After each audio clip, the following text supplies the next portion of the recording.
En busca de las ciudades perdidas.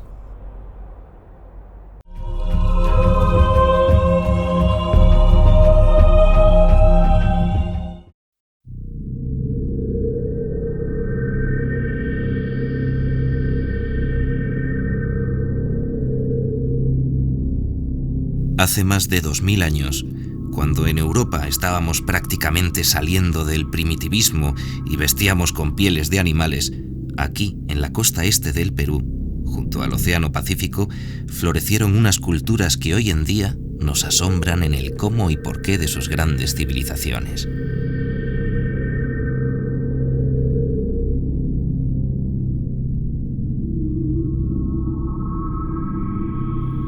La cultura mochica fue una de estas. Construían enormes pirámides con fines mágicos religiosos. Una muestra de ellas, y descubierta hace muy poco tiempo, es la pirámide de la Dama de Cao. En un principio aparecieron los patios ceremoniales, con frescos con tintes naturales que nos mostraban a sus dioses y guerreros, temidos por su poder, pues siempre este era el sistema de gobierno de los moches.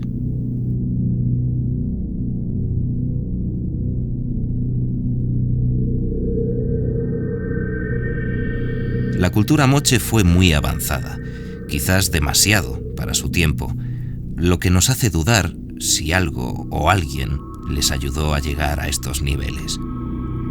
No debemos de olvidar que, según la historia más estricta, América comenzó a colonizarse a través del estrecho de Bering, en Alaska, y desde allí bajaron los pobladores del inmenso continente. Pero ¿cómo podemos entender que los pueblos intermedios de América del Norte, que en teoría llegaron miles de años antes, nunca pudieron avanzar al nivel cultural que tendrían sus descendientes de la costa peruana?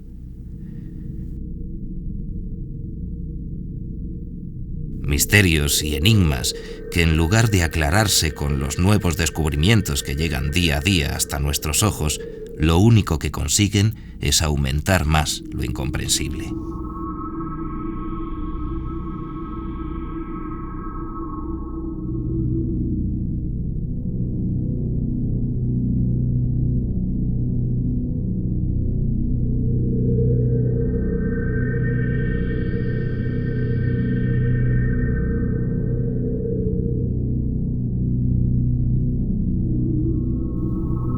Pero no podemos tardar más en subir a la cúspide de la pirámide de la Dama de Cao, donde se localizó el último descubrimiento que asombró al mundo. Los cronistas del siglo XVI reiteradamente hablan de sociedades perdidas en el Perú. Cada día era un nuevo descubrimiento. Cada día era una nueva promesa por descubrir. Aparecían hombres en alto relieve cogidos de la mano, hoy conocidos como los oficiantes. Empezó a aparecer el decapitador. Lo admirable era que lo que estábamos encontrando en los muros también aparecían en las pictografías de la cerámica mochica. Nosotros nos empezamos a preguntarnos ¿qué hacían los mochicas en estos templos? ¿Qué fue el brujo? El brujo fue un gran centro ceremonial importante en el Valle de Chicama hace 2000 años, porque aquí, en el brujo, encontramos todas las culturas que han pasado por el norte del Perú. Pero no sabíamos que después de haber excavado ese recinto íbamos a encontrar una tumba maravillosa, un gran fardo funerario, aparecían porras, aparecía una mujer adolescente sacrificada al lado del fardo, que no es normal encontrar restos orgánicos en buen estado de conservación para la época moche, es casi imposible. Y nosotros estábamos encontrando un fardo completo de hace 2000 años atrás que contenía el cuerpo de un personaje importante. Pertenecía a una mujer. Y encontramos sus joyas, encontramos tatuajes en sus antebrazos, encontramos una pintura roja que estaba embadurnando su rostro, sus manos y algunas partes de su cuerpo. Aquí arriba, en una sala cuadrada, aparecieron algunos enterramientos de sacerdotes y mujeres. Los frescos que se ocultaron durante milenios eran espectaculares y la búsqueda continuó. y cuando los arqueólogos menos lo esperaban, una especie de tumba. Estaba envuelta en un fardo de más de 100 kilos de telas impregnadas en sulfato de mercurio, que impide que actúen las bacterias, y permitió que se encontrara intacto lo que había bajo esas ricas telas y ropajes. El 15 de junio de 2006 fue el gran descubrimiento. Bajo aquellas telas había una mujer de aproximadamente 1,45 m de estatura y que murió en el parto. Pero lo más extraño eran los ricos abalorios que la acompañaban, además de armas de guerra y sobre todo el estado en que estaba su cuerpo. Los huaqueros que inundaban la zona no habían llegado hasta ella milagrosamente. La Dama de Cao, señora de estas tierras y la primera mujer gobernante que se encontró en América. Con un cuerpo lleno de tatuajes donde abundan las serpientes y las arañas, nos enseñan, después de 2000 años, quién era, además de jefe militar, esta mujer, una bruja, una maga, que quizás tuvo sometido a su pueblo bajo la opresión y el miedo al poder de la oscuridad.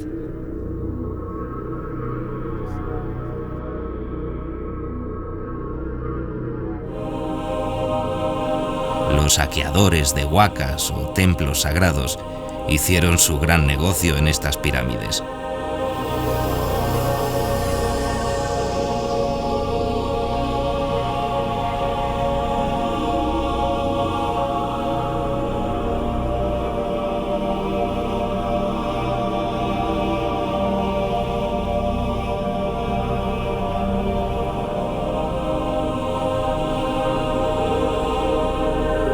Incluso hoy se deben de seguir vigilando noche y día con hombres armados que no dudan en disparar al menor movimiento extraño. Abajo podemos ver un panorama que parece lunar por la cantidad de agujeros que observamos de los túneles cavados por los ladrones, que muchas veces se convirtieron en su propia tumba.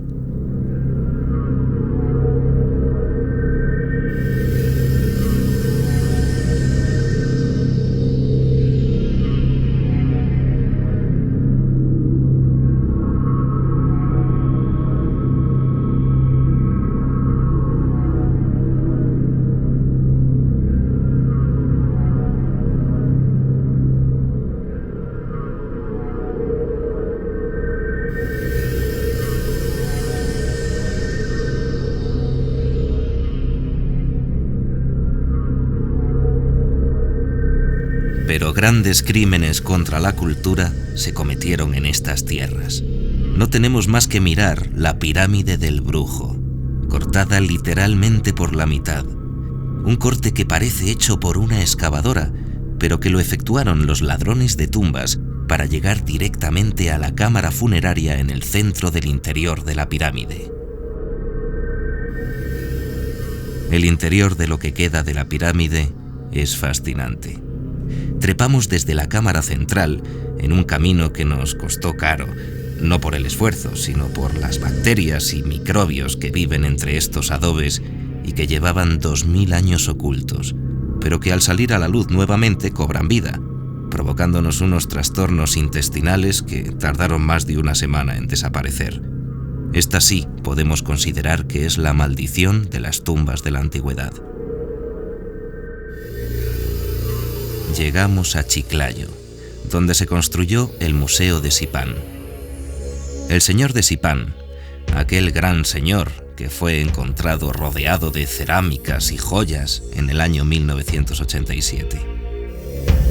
En aquellos años llegó el aviso a la policía de Lambayeque por una inusitada actividad de huaqueros en las cercanías de la ciudad. Sin pensarlo, el arqueólogo Walter Alba, entonces director del Museo Brüning en aquella ciudad, sobrevoló la zona acompañado de la policía. La visión fue dantesca. Como un hormiguero, observaron a la gente corriendo por la montaña. Pudieron ver cómo sacaban paquetes envueltos en tela y corrían por las laderas del montículo. Aquello solo fue el principio. Comenzaron las excavaciones y el doctor Alba tenía que dormir allí agarrado a un Winchester Tigre para evitar los asaltos durante la noche. Unos momentos terribles en los que la vida de los arqueólogos pendía de un hilo. Pero los esfuerzos merecieron la pena. Las tumbas reales iban apareciendo. La gran sorpresa fue cuando encontraron el esqueleto de un soldado con los pies cortados, con su escudo y cachiporra en la mano en un plano superior de la tumba. Era el jefe de los ejércitos de un gran señor, que fue de esta manera enterrado y amputados sus pies para que no pudiese huir y cuidase de su mandatario durante toda la eternidad.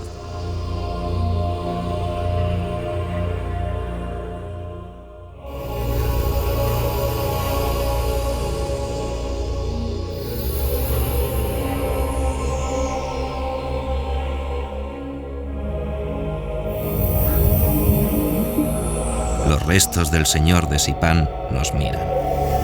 Este gran señor, que tuvo el poder absoluto, está aquí para desvelarnos el misterio de quién fue este gran dignatario, con su antifaz de oro, tal y como fue encontrado, para que a través del dorado y sagrado metal pudiese ver en el inframundo que ahora iba a gobernar. Los tesoros que allí se encontraron fueron espectaculares. Se llegó a decir que las riquezas eran superiores a las encontradas en la tumba de Tutankamón, en Egipto. Los objetos de oro y pedrería eran magníficos. A los arqueólogos les costaba comprender cómo los moches podían dominar con tal perfección la orfebrería, pero ese solo es uno de los misterios que aparecerían en aquellas excavaciones. Para los mochicas, la muerte no era el fin, sino un paso más en el camino hacia la eternidad. Existen sin duda monumentos arqueológicos, testimonios de culturas que nos falta descubrir. Cada día, hoy, como hoy, estamos también los arqueólogos investigando, pero también luchando denodadamente contra la destrucción y el saqueo. Después de 7 años estamos reiniciando, hemos descubierto una nueva tumba, que es la tumba número 14, en esta plataforma funeraria donde fueron sepultados los hombres más importantes de su tiempo. Nos ha sorprendido este hallazgo porque se trata de la tumba también de un hombre de la más alta jerarquía en el mundo de su tiempo, una especie de guerrero y sacerdote. Entonces, estamos aportando nuevos conocimientos. Este santuario todavía tiene mucha información que brindarnos. Los mochicas tenían una religión basada en el dualismo y la complementariedad, en dos mitades opuestas y a su vez complementarias. Dentro de esta religión existían dioses y semidioses, seres poderosos, mezcla de hombres y de animales con atributos divinos que regían el universo. El oro y la plata no tenían ningún valor mercantil como para el mundo occidental. Era símbolo sagrado de sus gobernantes utilizado en los ornamentos. No hay nada más maravilloso que esa leyenda que recogen los primeros españoles que llegan a estas tierras cuando nos hablan que para los nativos el oro era el sudor del sol y la plata las lágrimas de la luna.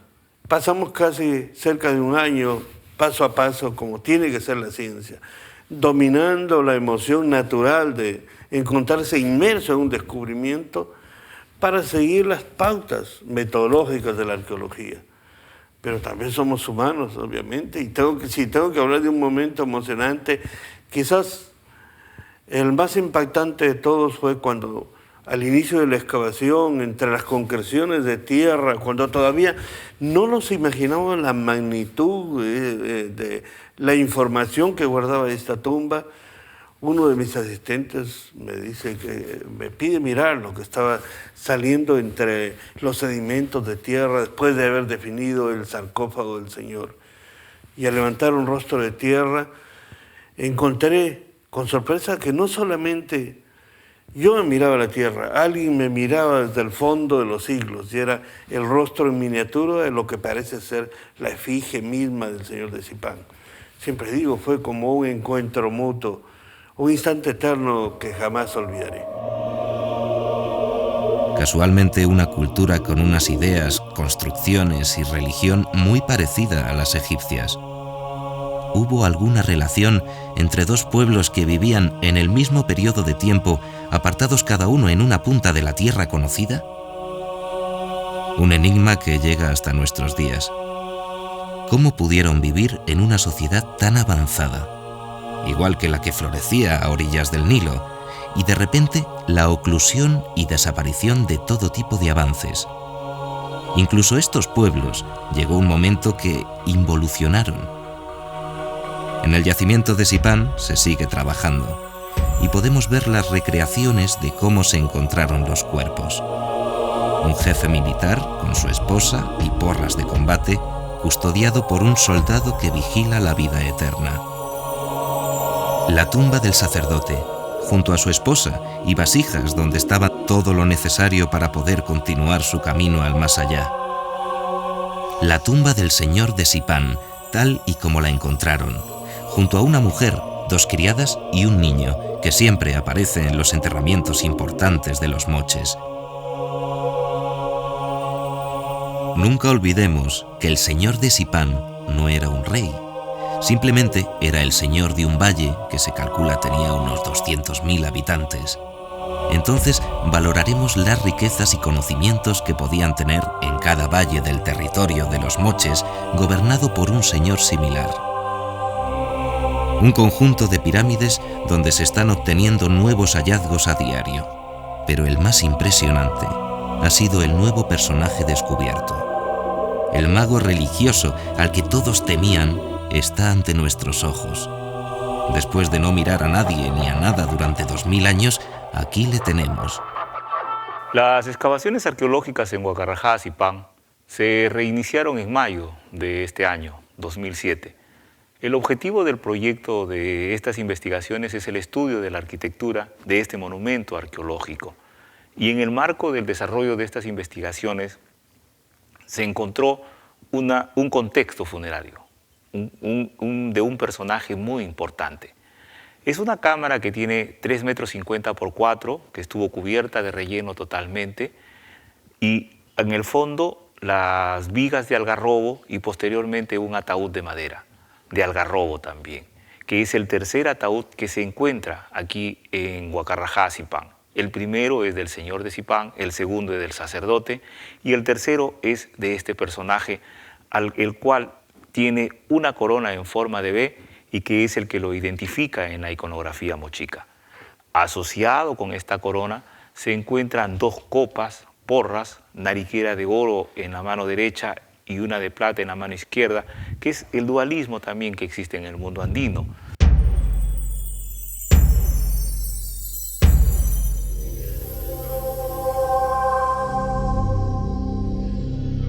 Pero los descubrimientos no han hecho más que empezar.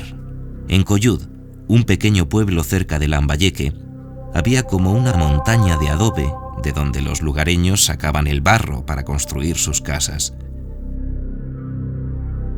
Hasta que un día apareció algo parecido a una escalera. Era la entrada a una pirámide religiosa antiquísima.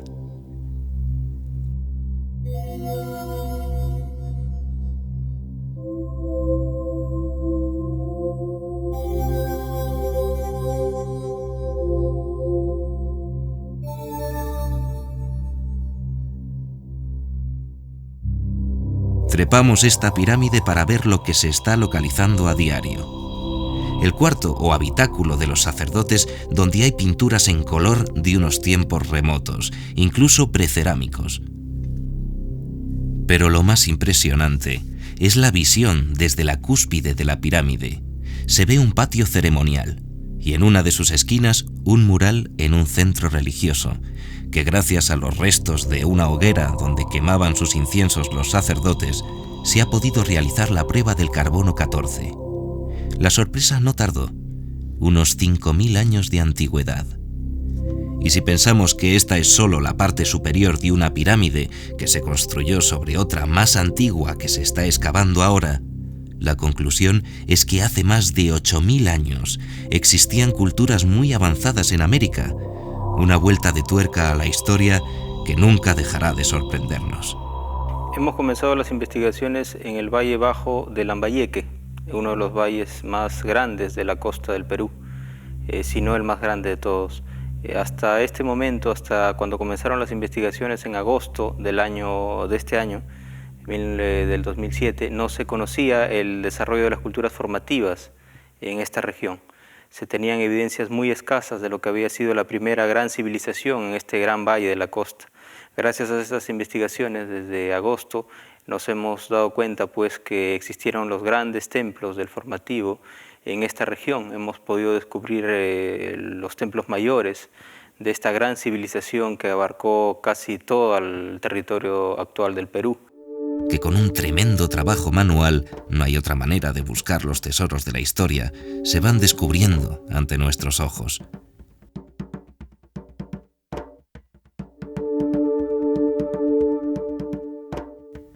Pero este es un secreto más que nos deja entrever la maravillosa y enigmática América.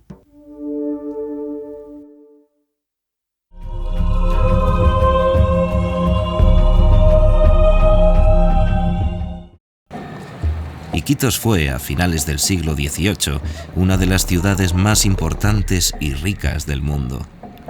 El gran invento de Charles Goodyear, la rueda de caucho y la floreciente industria del automóvil dispararon el crecimiento de las ciudades de la cuenca amazónica de una manera impresionante.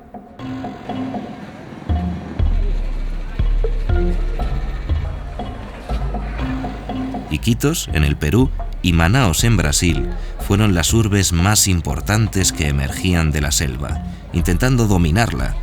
Un increíble negocio florecía en las afueras de las ciudades.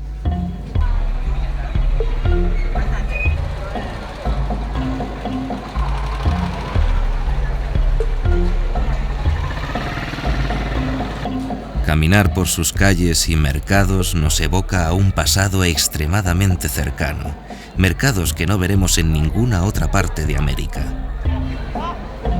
El calor es asfixiante bajo estos toldos de plástico que cubren las viandas. Viandas en muchas ocasiones rodeadas de moscas y careciendo de las más mínimas normas de higiene. Esto es Belén, el mercado de los mercados, donde podemos encontrar cualquier cosa que podamos imaginar. Como el paiche, el mítico gran pez del Amazonas que puede alcanzar los 100 kilos de peso y se encuentra en veda desde hace muchos años, pues su extinción llegó al límite. Sin embargo, en la oscuridad de una cámara frigorífica que emana más ruido que baja la temperatura, podemos encontrar partes de un ejemplar enorme. Como decimos, aquí todo es posible.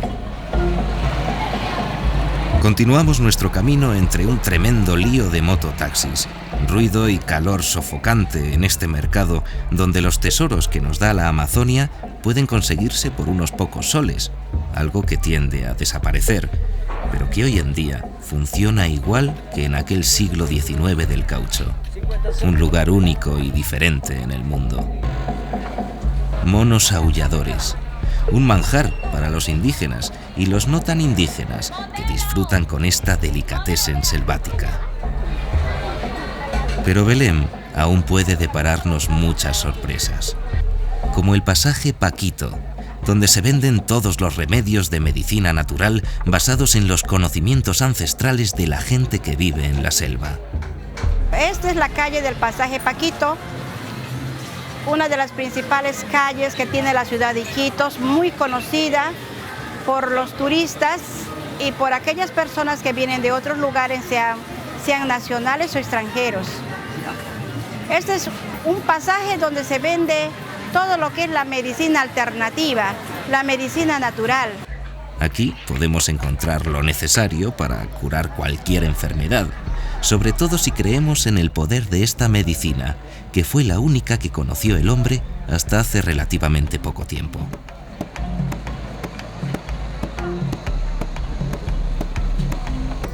Llegamos a la zona denominada la Venecia de Iquitos, un lugar que cuando crece el río se inunda, convirtiéndola, según los lugareños, en una especie de copia de la ciudad italiana. Eso sí, con mucha imaginación, ya que esta zona es la más pobre y peligrosa del barrio iquiteño de Belén.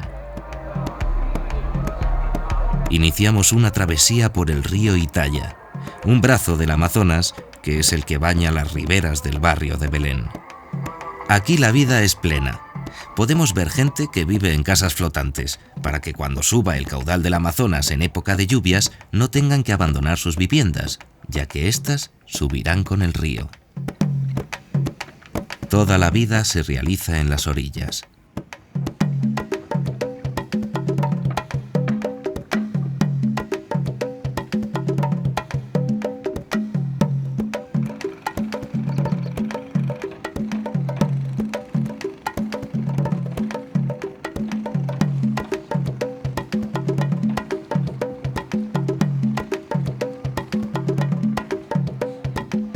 Podemos ver grandes botes, sin los cuales nunca se habría podido explorar o conocer el Amazonas.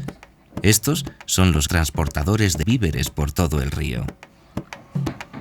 Un pueblo que vive del agua, donde parece que todo es fácil. Simplemente debes echar una red y recoger el pescado para poder alimentarte, pero la realidad es bien diferente. La malnutrición y las enfermedades son lo normal.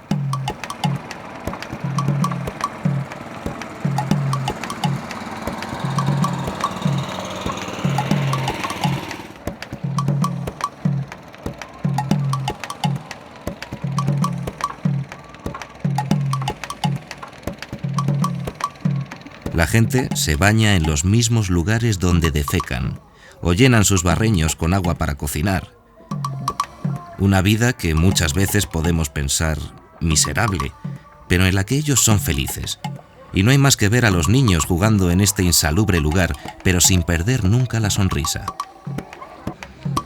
Una forma de vida que para los occidentales nos puede parecer terrible. Pero estas gentes son duras. No tenemos más que ver cómo la sabia naturaleza mantiene la población. En la Amazonia, si una familia tiene 12 hijos, 9 o 10 son hembras, para que puedan procrear y mantener la especie en un lugar donde llegar a la edad adulta es muy complicado. Una naturaleza que nos empeñamos en defenestrar día a día.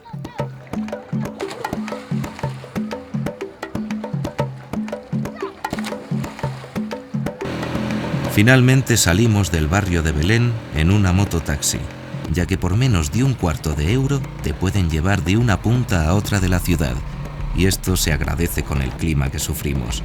En el Iquitos de día podemos imaginar cómo fue la opulencia de su pasado, grandes casas coloniales y hasta una casa de hierro construida por el mismo ingeniero que levantó la torre parisina, Eiffel.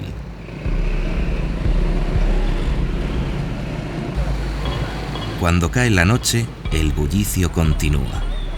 La gente sale a la calle a pasear por el malecón del río Italia, que a pesar de los mosquitos que nos atacan por doquier y casi no nos dejan respirar, sigue siendo todo un espectáculo el vivir las noches iquiteñas.